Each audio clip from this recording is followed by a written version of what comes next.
네, 안녕하세요. 반갑습니다. 8주차 주간 브리핑 해보도록 하겠습니다. 헐, 1월 거래량 증가가 막차였나? 과거 DSR이 시행되었을 때 어땠나요? 갑자기 거래량이 줄어들고 가격이 폭락하는 현상이 왔었죠. 1월 거래량은 왜 이렇게 증가했나를 생각해 봤습니다. 저는 신생아 대출 때문에 처음에 증가하나, 일시적으로 증가하나 그것도 생각해 봤는데요. 두 번째 요소는 바로 이거죠. 스트레스 DSR. 스트레스 DSR이 바로 시작됩니다. 대출 한도가 40%지만 가상금리를 적용하면 35% 수준으로 줄어드는 역할을 만들어내는 것이 스트레스 DSR이었죠. 여기에 스트레스 DSR까지 추가가 되니까 서둘러서 마지막으로 집을 사야 되겠다. 당장 오늘부터 적용받습니다. 그러면 대출 한도는 줄어들게 되고 부동산 시장에 투입되는 돈이 줄어들게 되면 자연스럽게 가격은 조정받지 않을까, 거래량은 줄어들지 않을까, 이렇게 생각해 봅니다. 네, 쿠팡 알리 감사합니다. 매수 우위지수 지난주 한 주는 설 연휴 때문에 쉬었고요. 일제히 상승했습니다. 6군데 모두가 상승했습니다. 모두가 상승할 수 있었던 이유 중에 하나는 설날 연휴 때 매물이 줄어드는 현상 때문에 그렇습니다. 하지만 살아날 조짐은 보이지 않습니다. 화려했던 시절이 다시 올지 의문이 듭니다. 대구는 가장 낮은 수준을 유지하고 있습니다. 8.1. 가장 분위기가 안 좋았던 시절 22년 끝자락 23년 초반과 같은 수준이다. 그때보다 오히려 매물은 훨씬 더 많이 늘어나 있다. 지난주 마이너스 0.12, 마이너스 0.12. 전세 낙폭을 조금 더 키운 상태. 신고가 비율 의미 없습니다. 2%, 1%, 2% 뭐 이 정도 나오는데 그 의미가 없고요. 그동안은 규제를 해제하고 여러 가지 혜택을 주는 혜택을 주는 그런 단계였다면 이제는 스트레스를 주는 그런 시간들이 오고 있습니다. 110 대책 의미 없었죠. 신생아 특례 별로 의미가 없었습니다. 그 결과 거래량이 살아날 듯 했던 거래량이 다시 줄어들어 버렸습니다. 매매 거래량 1월달 많이 늘어났습니다. 1월달 12월달 대비 거래량이 20%, 30% 막 그 정도 늘어났습니다. 하지만 2월의 예상 거래량은 다시금 12월달 거래량 수준으로 다시 줄어드는 모습을 보여줍니다.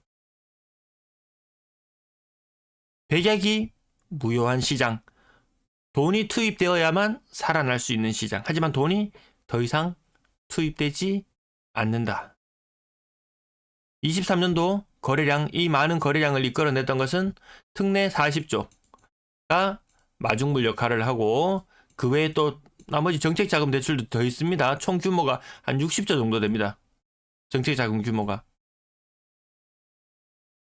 올해는 그 정책자금 규모가 30조 아래로 될 것이다. 마중물이 부족하다. 시골에 물 그 펌프 해보셨잖아요. 마중물 조금 넣으면 물이 안 올라옵니다. 물이 안 올라와요. 지금 그런 형국이 아닐까 이렇게 생각해 봅니다. 대구의 거래량은 빨간불은 면한 상태.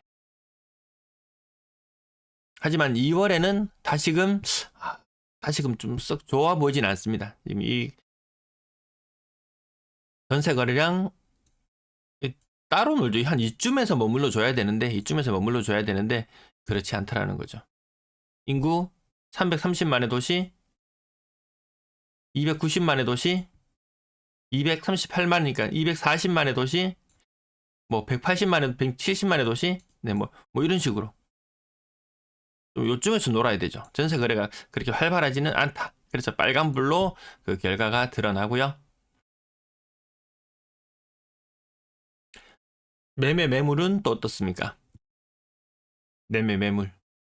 계속해서 늘어납니다. 22년 끝자락, 23년 초반 매물이 많았을 때 3만 개 초중반. 지금은 4만 개에 육박하는 매물 수준.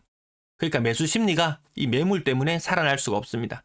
거래량이 더 죽어버리면 매수세도 더 약하게 나타날 것이고,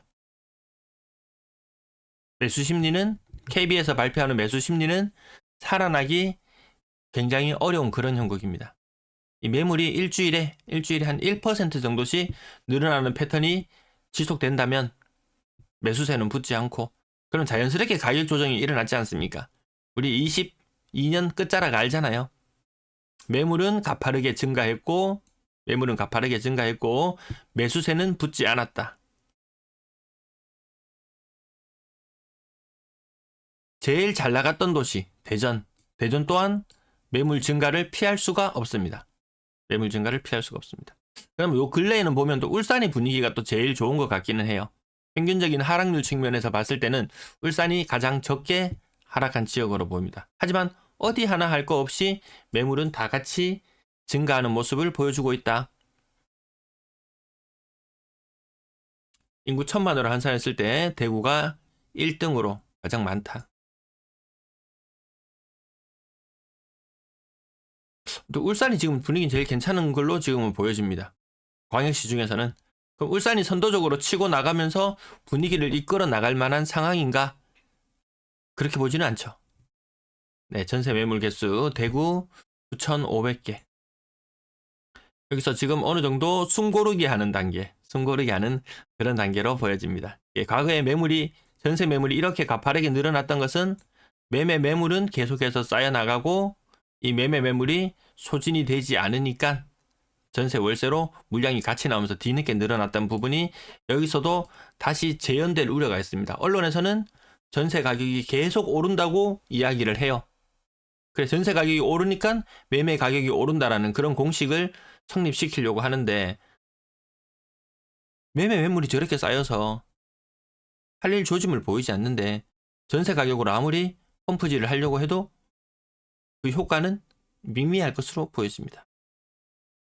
인천은 확실히 좀 수도권 역시 좀 다르긴 합니다.